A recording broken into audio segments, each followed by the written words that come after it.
दोस्तों नमस्कार। आज के इस वीडियो में हम बात करेंगे भारत के शहीद सरदार उधम सिंह के बारे में।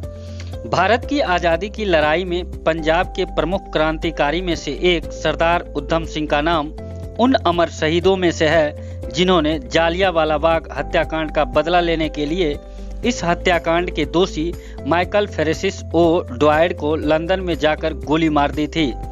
कई भारतीय निर्दोष लोगों की मौत का बदला लिया। उन्होंने चंद्रशेखर आजाद, राजगुरु, भगत सिंह और सुखदेव आदि जैसे क्रांतिकारियों के साथ मिलकर ब्रिटिश शासक को ऐसे घाव दिए जिन्हें वे कभी भी भुला नहीं सकते हैं। उधम सिंह का जन्म 26 दिसंबर 1899 में पंजाब के संगरूर जिले के सुनाम गांव में हुआ था।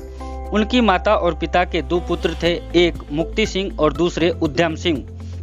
उनके जन्म के 2 साल बाद ही साल 1901 में उनकी मां का निधन हो गया और साल 1907 में उनके पिता भी चल बसे। उधम सिंह और उनके बड़े भाई मुक्ति सिंह को अमृतसर के खालसा अनाथालय में शरण लेनी पड़ी। उधम सिंह का बचपन का नाम शेर सिंह था, जो कि खालसा अनाथालय से मिला था। उधम सिंह देश के सर्वप्रथम सर्वधर्म सद्भाव के प्रतीक थे। सरदार उधम सिंह ने भारतीय समाज की एकता के लिए अपना नाम बदलकर राम मोहम्मद सिंह आजाद रख लिया था, जो भारत के लिए 3 प्रमुख धर्मों का प्रतीक है। बड़े भाई के निधन के बाद उन्होंने 1919 में अनाथालय छोड़ दिया और क्रांतिकारियों के साथ मिलकर आज़ादी की लड़ाई में शामिल हो गए। उधम सिंह के सामने ही 13 अप्रैल 1919 को जालियांवाला बाग नरसंहार हुआ था। वे प्रत्यक्षदर्शी थे। इस हत्याकांड के मुख्य दोषी 3 लोग थे। एक थे पंजाब के governor sir Michael phrases O Dyer, दूसरे थे ब्रिगेडियर जनरल E.H. डायर और तीसरे थे भारत के राज्य सचिव लॉर्ड जेटलैंड।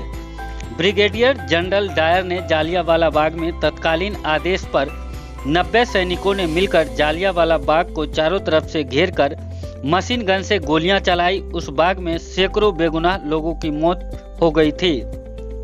जालियांवाला बाग हत्याकांड के बाद उधम सिंह ने इस हत्याकांड के दोषी माइकल फ्रेसिस ओ डायर और गोली चलाने का आदेश देने वाले जनरल डायर को मारने की प्रतिज्ञा ली। उधम सिंह देश की आज़ादी तथा डायर को मारने की प्रतिज्ञा ली और उसको पूरा करने के लिए लगातार काम करते रहे।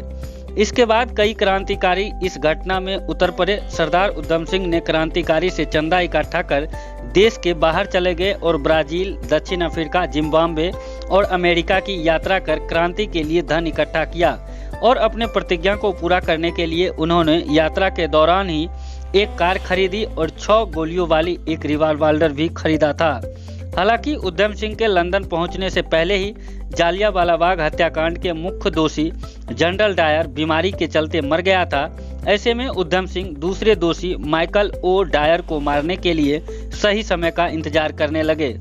उधम सिंह को जालियांवाला बाग हत्याकांड का बदला 21 साल बाद 13 मार्च 1940 को रॉयल सेंट्रल एशियन सोसाइटी की लंदन के एक्सटन हॉल की बैठक में मिला था, जहां माइकल ओ डायर भी वक्ताओं में से एक थे। उस बैठक स्थल पर उधम सिंह पहले से ही पहुंच गए और अपनी रिवॉल्वर को एक मोटी किताब में इस प्रकार से छिपाया था कि डायर की जान आसानी से ले सके। उधम सिंह ने उस बैठक की दीवार के पीछे से मोर्चा संभालते हुए माइकल ओ डायर पर गोलियां चला दी, जिसमें 2 गोलियां डायर को लगी। उसने तुरंत ही डायर की मौत हो गई थी। गोलीबारी में डायर के अन्य साथी भी घायल हो गए, लेकिन उधम सिंह ने वहां से भागने की कोशिश नहीं की और स्वयं को गिरफ्तार करवा दिया और उन पर मुकदमा चलने लगा। पैटन विले जेल में 4 जून 1940 को उधम सिंह डायर की हत्या का दोषी ठहरा गया और 31 जुलाई 1940 को उन्हें फांसी दे दी गई।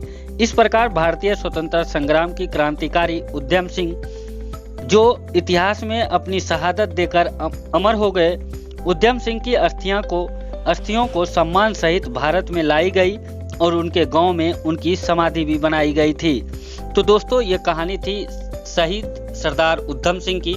अगर ये कहानी आपको अच्छी लगे तो लाइक और कमेंट जरूर करें।